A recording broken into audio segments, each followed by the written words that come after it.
This story was shared with me by a man who once lived in a small city apartment, or at least he thought he was alone.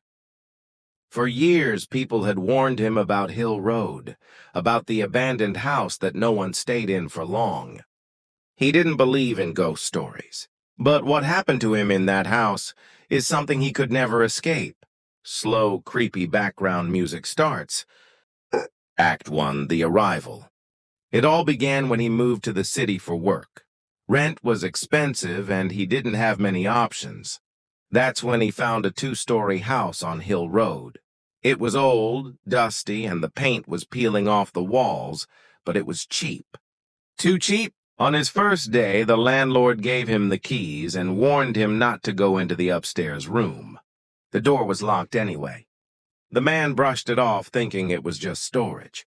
The first night passed without much happening, except at around 2:30 a.m., he woke up to faint footsteps upstairs.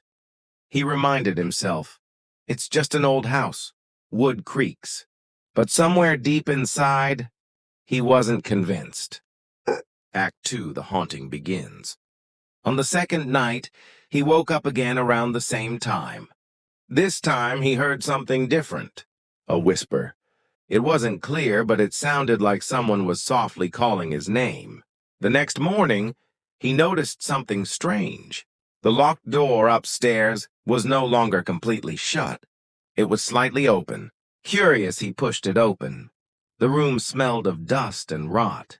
Inside, there was a broken chair, a dresser, and a large mirror covered by a white cloth.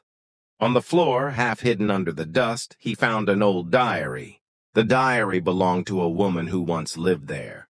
Most of the pages were unreadable, but one line was written again and again. I will never leave this house.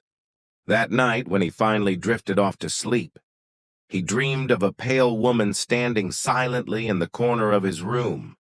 When he woke up in a panic, the corner was empty. Or at least he thought it was.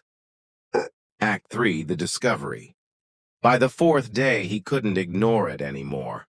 Every night at exactly 2:33 a.m., he heard knocking on the walls, the doors, even the windows. Sometimes he thought he heard someone breathing just inches away from his ear.